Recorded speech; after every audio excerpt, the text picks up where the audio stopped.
Assalamualaikum warahmatullahi wabarakatuh. Perkenalkan, nama saya Gina Fadilah dari kelas PBS 1E. Di sini saya akan menjelaskan tentang kebutuhan manusia terhadap agama. Pengertian agama. Secara sederhana, pengertian agama dapat dilihat dari sudut kebahasaan, etimologis, dan sudut istilah terminologis. Mengartikan agama dari sudut kebahasaan akan terasa lebih mudah daripada mengartikan agama dari sudut istilah. Karena pengertian agama dari sudut istilah ini sudah mengandung muatan subjektivitas dari orang yang mengartikannya. Atas dasar ini, maka tidak mengherankan jika muncul beberapa ahli yang tidak tertarik dengan mendefinisikan agama. James Haleuba misalnya, berusaha mengumpulkan semua definisi yang pernah dibuat orang tentang agama. Tak kurang dari 48 teori, namun akhirnya ia berkesimpulan bahwa usaha untuk membuat definisi agama itu tak ada gunanya, karena hanya menggunakan kepandaian bersilat lidah. Selanjutnya, Mukti Ali pernah mengatakan, barangkali tidak ada kata yang paling sulit diberi pengertian dan definisi selain dari kata agama.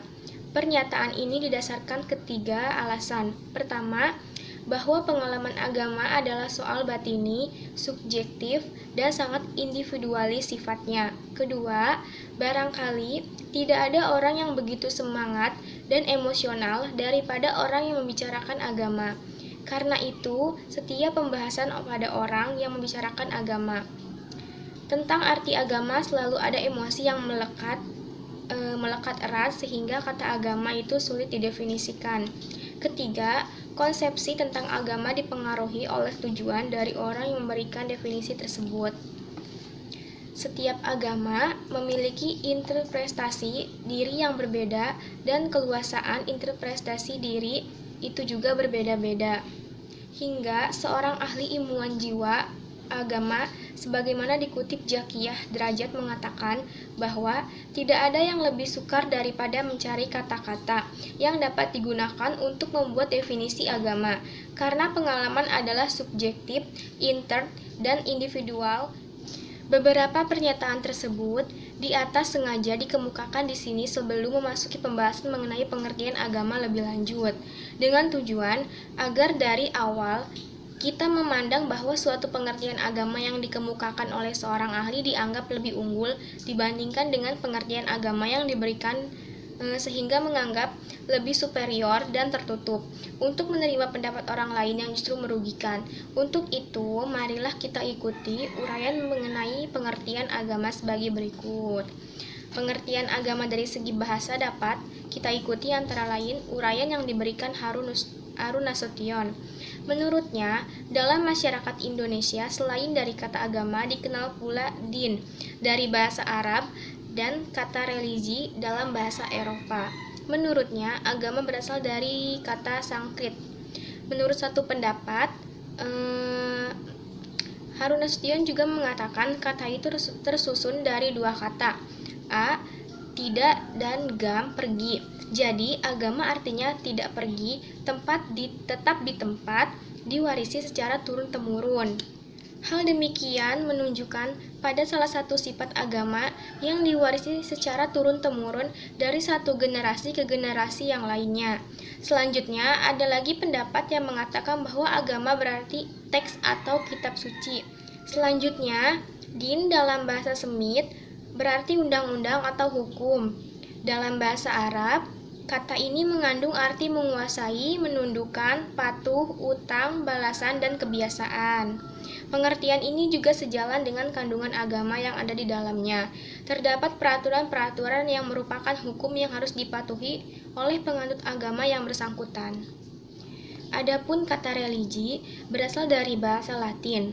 Harun Nasution mengatakan bahwa asal kata religi adalah religi, yang mengandung arti mengumpulkan atau membaca. Harun Nasution menyimpulkan bahwa intisari yang terkandung dalam istilah-istilah di atas ialah ikatan. Agama memang mengandung arti ikatan yang harus dipegang dan dipatuhi manusia. Ikatan itu berasal dari suatu kekuatan yang lebih tinggi dari manusia. Adapun pengertian agama dari segi istilah dapat dikemukakan sebagai berikut. Elizabeth dalam bukunya Agama dan Masyarakat berpendapat bahwa agama adalah gejala yang begitu sering terdapat di mana-mana, sehingga sedikit membantu usaha-usaha kita dalam membuat abstraksi ilmiah. Durkheim mengatakan bahwa agama adalah pantulan dari solidaritas sosial. Bahkan kalau dikaji, katanya, Tuhan itu sebenarnya adalah ciptaan masyarakat. Definisi agama tersebut datang dari kaum sosiolog yang mendefinisikan agama dengan beritik tolak dari agama yang dipraktikkan, dihayati, dan diamalkan dengan masyarakat. Pengertian agama yang dibangun kaum sosiolog bertolak dari Dasein, yakni agama yang dipraktikkan dalam kenyataan empirik yang terlihat. Sementara itu, Elizabeth yang pendapatnya tersebut tampak lebih menunjukkan pada realitas objektif, yaitu bahwa ia melihat pada dasarnya agama itu bertujuan mengangkat harkat dan martabat manusia dengan cara memberikan suasana batin yang nyaman dan menyejukkan. Tapi, agama terkadang disalahgunakan oleh penganutnya untuk tujuan-tujuan yang merugikan orang lain. Misalnya dengan cara memutar balik interpretasi agama secara keliru dan berujung pada tercapainya tujuan yang bersangkutan. Selanjutnya, karena demikian banyaknya definisi tentang agama yang dikemukakan para ahli, Harun Nasution mengatakan bahwa dapat diberi definisi sebagai berikut. Yang pertama, pengakuan terhadap adanya hubungan manusia dengan kekuatan gaib yang harus dipatuhi. Kedua, pengakuan terhadap adanya kekuatan gaib yang menguasai manusia. Ketiga, mengingatkan diri pada suatu bentuk hidup yang mengandung pengakuan pada suatu sumber yang berada di luar diri manusia yang mempengaruhi perbuatan-perbuatan manusia. Keempat, kepercayaan pada suatu kekuatan gaib yang menimbulkan cara hidup tertentu. 5. Suatu sistem tingkah laku yang berasal dari kekuatan gaib. Keenam, pengakuan terhadap adanya kewajiban-kewajiban yang diyakini bersumber pada suatu kekuatan gaib. Selanjutnya, dari definisi tersebut dapat kita jumpai 4 unsur karakteristik sebagai berikut. Pertama, unsur kepercayaan terhadap kekuatan gaib. Kedua, unsur kepercayaan bahwa kebahagiaan dan kesejahteraan hidup di dunia ini dan di akhirat nanti tergantung pada adanya hubungan yang baik dengan kekuatan gaib yang dimaksud. Ketiga, unsur respon yang bersifat emosional dari manusia. Keempat, unsur paham adanya yang kudus dan suci dalam bentuk kekuatan gaib dan bentuk kitab suci yang mengandung ajaran-ajaran agama yang bersangkutan, tempat-tempat tertentu, peralatan untuk menyelenggarakan upacara dan sebagainya. Selanjutnya, latar belakang perlunya manusia terhadap agama. Ada 4 alasan mengapa manusia perlu terhadap agama. Yang pertama, latar belakang fitrah manusia. Mutahari mengatakan bahwa di saat berbicara tentang para nabi, Imam Ali menyebutkan bahwa mereka diutus untuk mengingatkan manusia kepada perjanjian yang telah diikat oleh fitrah mereka, yang kelak mereka akan dituntut untuk memenuhinya. Perjanjian itu tidak tercatat di atas kertas, tidak pula diucapkan oleh lidah, melainkan terukir dengan pena ciptaan Allah di permukaan kalbu dan di lubuk fitrah manusia, dan di atas permukaan hati nurani serta di kedalaman perasaan batiniah. Selanjutnya, bukti bahwa manusia sebagai makhluk yang memiliki potensi beragama ini dapat dilihat melalui bukti historis dan antropologis. Melalui bukti-bukti ini, kita mengetahui bahwa pada manusia primitif yang kepadanya tidak pernah datang informasi mengenai Tuhan, ternyata mereka mempercayai adanya Tuhan. Sungguh, Tuhan yang mereka percayai itu terbatas pada daya khayalnya. Mereka misalnya mempertuhankan pada benda-benda alam yang menimbulkan kesan misterius dan mengagumkan. Pohon kayu yang usianya ratusan tahun ditumbang dianggap menjadi kekuatan misterius yang selanjutnya mereka pertuhankan. Kepercayaan demikian itu selanjutnya disebut agama dinamisme. Selanjutnya, informasi mengenai potensi beragama yang dimiliki manusia dapat pula dijumpai pada ayat berikut, yang artinya Dan ingatlah ketika Tuhanmu mengeluarkan keturunan anak-anak Adam dari sulbi. Mereka dan Allah mengambil kesaksian terhadap jiwa-jiwa mereka. Seraya berfirman, "Bukankah aku ini Tuhanmu?" Mereka menjawab, "Betul, Engkau Tuhan kami. Kami menjadi saksi. Kami lakukan yang demikian itu agar di hari kiamat kamu tidak mengatakan, 'Sesungguhnya kami Bani Adam adalah orang-orang yang lengah terhadap ini keesaan Tuhan.'" Quran Surat Al-A'raf ayat 172. Selanjutnya, kelemahan dan kekurangan manusia. Faktor lainnya yang melatar belakangi manusia memerlukan agama adalah karena di samping manusia memiliki berbagai kesempurnaan juga memiliki kekurangan. Hal ini antara lain diungkapkan oleh kata al-nafs, yang menurut Quraisy Shihab bahwa dalam pandangan Al-Quran, nafs diciptakan Allah dalam keadaan sempurna yang berfungsi menampung serta mendorong manusia berbuat kebaikan dan keburukan. Karena itu, sisi dalam manusia inilah yang oleh Al-Quran dianjurkan untuk diberi perhatian lebih besar.